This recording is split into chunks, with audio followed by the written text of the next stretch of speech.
जी नमस्कार, आप देख रहे हैं दैनिक लाइव न्यूज 24। मैं हूं डिस्ट्रिक्ट ब्यूरो वीरेंद्र कुमार गिद्धौर से लाइव। दर्शकों, जैसा कि शिक्षकों की हड़ताल 78वें दिन समाप्त होती है, ऐसे में कई सारे सवाल जो आज भी हवा में तैर रहे हैं, उन सारे सवालों का जवाब हम आज बिहार पंचायत नगर प्रारंभिक शिक्षक संघ के प्रदेश अध्यक्ष आनंद कौशल सिंह से लेने की कोशिश करेंगे। दर्शकों, इस 78 दिनों में 77 शिक्षकों की मौत हो जाती है।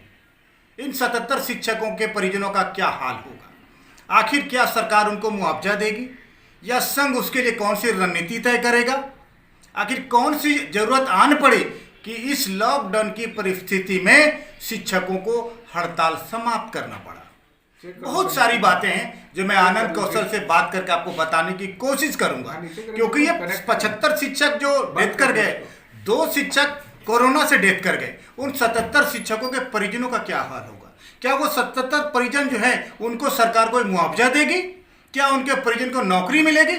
बहुत सारे सवाल मेरे दिमाग में हैं जो मीडिया जानना चाहती है आनंद कौशल से और इनके तमाम जो संगठन के लोग हैं उनसे भी कि आखिर होगा तो होगा क्या? क्या ये हड़ताल यहीं तक होकर समाप्त हो जाएगी? क्या ये हड़ताल लॉकडाउन के बाद फिर चालू रहेगी? बहुत सारी बातें होंगी, मैं आपको दिखाने की कोशिश करूंगा। दर्शकों, बने रहिएगा हमारे साथ, क्योंकि ये पूरे बिहार के शिक्षकों के भविष्य से जुड़ा हुआ सवाल मैं आज आनंद कौशल से करना जा रहा हूं। और तमाम जो हमारे शिक्षक बंधु हैं, मैं उनसे अपील करता हूं कि हमारे चैनल की एक एक खबर को निश्चित रूप से देखें, क्योंकि मैं ग्राउंड रिपोर्ट देने की कोशिश करता हूं। हमारा स्लोगन ही है कि हर खबर सच्चाई के साथ। हमारे साथ आनंद कौशल सिंह जो प्रदेश अध्यक्ष हैं तमाम शिक्षकों का संगठनों का। दर्शकों, अभी देखा आपने कि मैं जो पीटीसी में बोला, मैं इनसे सारे सवाल पूछने की कोशिश करता हूं और मैं जानना चाहता हूं आनंद कौशल से कि इन्होंने समाप्त किया हड़ताल कौन सी बिना पे, कौन से आधार पे? आखिर 78 दिनों की तपस्या इन्होंने बीच मझधार में भंग क्यों कर दी? सबसे पहला सवाल हमारा आनंद जी आपसे ये है कि आप जो सारे शिक्षक जिनकी अकाल मौत हो गई, उन शिक्षकों की मौत का जिम्मेवार कौन है? देखिए, ये हम लोगों के लिए एक गंभीर चुनौती का विषय रहा है पूरे हड़ताल के लिए, कि हमारे हड़ताल अवधि में और इतना जो निर्णायक लड़ाई जिसको हम हड़ताल महाआंदोलन के रूप में चला रहे थे, उसमें जब से हमने हड़ताल शुरू किया, हमारे भाई बहन सरकार के जो दमनकारी नीति था, जैसे उनको बिना कानून को देखे निलंबित किया जाना, उनको बर्खास्त करना, उनके ऊपर FIR झूठा दर्ज करना, इससे व्यथित होकर जो हमारे भाई बहन की मौत हुई, वह हम लोगों के लिए कैसे उसकी भरपाई हम लोग करेंगे, यह हम लोगों के लिए बहुत बड़ा चुनौती था इस हड़ताल में। अभी आप देख लीजिए कि नीतीश कुमार जी के इस अहंकार का शिकार होकर के हमारे पूरे 78 दिन के अंदर 75 भाई बहन का निधन हो गया। उसमें कुछ लोग इलाज के अभाव में दम तोड़ दिए, कुछ लोग वैशाली के एक हमारे जो हाई स्कूल के शिक्षक थे जिनको निलंबित किया गया था, उनकी मौत हो गई ब्रेन हेमरेज से। हमने चिंता टेंशन से भाई, आपकी कोई गलती नहीं है, लोकतंत्र में है तो हम अपनी आवाज़ को रख सकते हैं, न्याय का मांग कर सकते हैं। उसको रखने के लिए अगर सरकार हमारे ऊपर दमन करे, हमको गलत तरीके से बर्खास्त निलंबन करे, हमारा ऊपर झूठा FIR करे, तो ब्रेन हेमरेज तो होना है। ये हमारा कब हो रहा है हमारे भाई बहन का? कि जब हम हड़ताल पर हैं और हड़ताल पर रहने के कारण ही उनको निलंबित किया गया। तो मैं एक बात मानूं कि जितनी मौतें हुई उसकी जिम्मेवार कौन है? सरकार। अब इसके लिए हम तो कह रहे हैं ना, हड़ताल में हम आए थे और हड़ताल में हम मर रहे हैं जी। किस लिए मर रहे हैं? कि हमारी बात सुन लो सरकार। लेकिन यह सरकार इतनी निर्दयी है कि हम मरते रहे और यह बैठ के पटना में मौज मनाती रहे। इसका खामियाजा सरकार को भुगतना होगा। दुखद बात यह है कि जो हमारे भाई बहन मरे हड़ताल अवधि में, उनको श्रद्धांजलि देने का निर्णय था हमारा कि जब हमारा बात हो सरकार से, डायलॉग हो, जब सरकार हमको वार्ता के लिए कॉल करे, तो आज हमारे लिए सबसे व्यथित करने वाला बात यह है कि जो समन्वय समिति हम लोगों ने बनाया था, जिसको बिहार के शिक्षकों के आदेश से बनाया गया था, उसके जो नेतृत्वकर्ता थे, संयोजक, उन्होंने वार्ता करने की सूचना हमारे जैसे घटक संघ के लोगों को नहीं दी और गोपनीयता रखा वार्ता करने का, और सरकार के चंगुल में फंस करके श्रद्धांजलि तक नहीं दिया 75 शिक्षकों की मौत पर। सरकार को श्रद्धांजलि पहले देना था, तब हम आगे की बात करते सरकार से। यह हमारा 28 संगठन का निर्णय था। मैं उनके इस इस कुकृत्य का आज आपके चैनल के माध्यम से घोर निंदा करता हूं।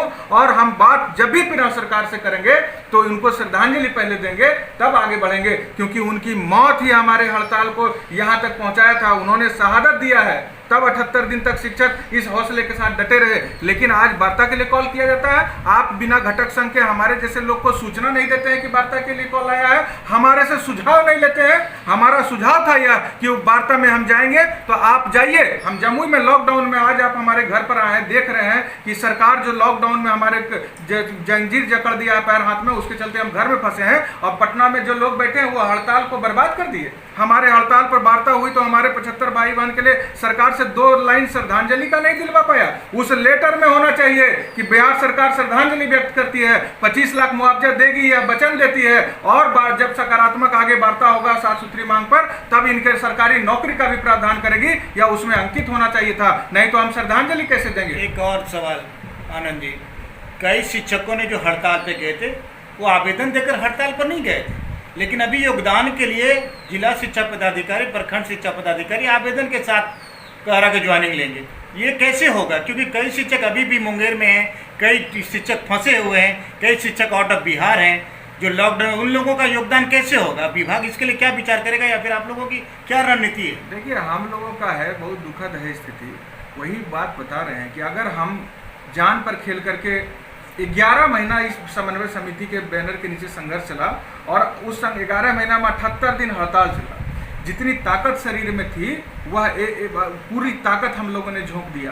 पूरा चैन से 11 महीना सोए नहीं। और आज जब वार्ता हुआ था, सरकार बैकफुट पर आकर आपको वार्ता के लिए बुलाया था, कृपा पर नहीं किसी का बुलाया था। ये नीतीश कुमार को 78 दिन झुकाने का काम किया 4 लाख शिक्षक, तो नीतीश कुमार हमारे नेता को बुलाया वार्ता करने के लिए, आप उसके चरण पर सर रख दिए।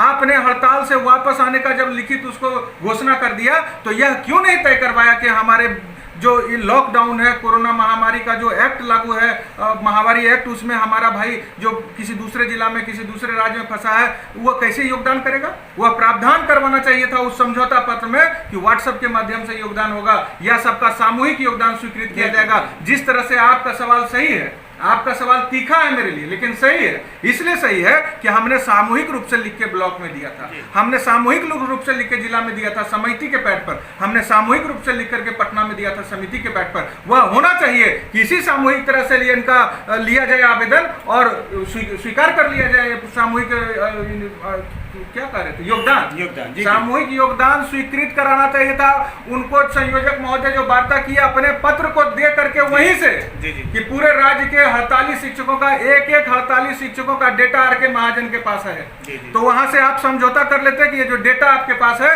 सब हड़ताल में हो, और इनका सामूहिक स्वीकृति आप यहाँ दीजिए तो बात होगी। आप हमको मौत के मुंह में धकेलने के लिए समझौता किए, मनमानी का मुंहतोड़ जवाब देंगे। जी, जैसा कि आप लगातार देख रहे हैं कि लॉकडाउन की वजह से जो कोरोना की महामारी है, लगातार हमारे तेज तर्रार जिलाधिकारी लगातार संघर्ष कर रहे हैं और लोगों का आह्वान कर रहे हैं। ऐसे में एक सवाल उठता है ये कि यदि कोई मुंगेर का शिक्षक आके झाझा में, जमुई में कहीं योगदान करता है, लखीसराय का शिक्षक योगदान करता है, क्या गारंटी है कि वो कोरोना पॉजिटिव नहीं है या कोरोना लेकर नहीं आएगा? ऐसे में तमाम शिक्षक, अभी भी कई तस्वीरें वायरल हुई थी, कई electronic media, social media, print media में तस्वीरें देखने को मिली थी कि शिक्षक आपाधापी कर रहे हैं योगदान के लिए। ऐसे में कोरोना जिस मुस्तैदी के साथ हमारे जिलाधिकारी और हमारे तमाम जिला के अधिकारी और प्रखंड के अधिकारी ने मुस्तैदी से आज तक कोरोना से हमारे जिला को बचाए रखा, यदि इसी तरह सारे शिक्षकों को एक बार बुला लिया जाएगा तो सोशल डिस्टेंसिंग की धज्जियां उड़नी तय है।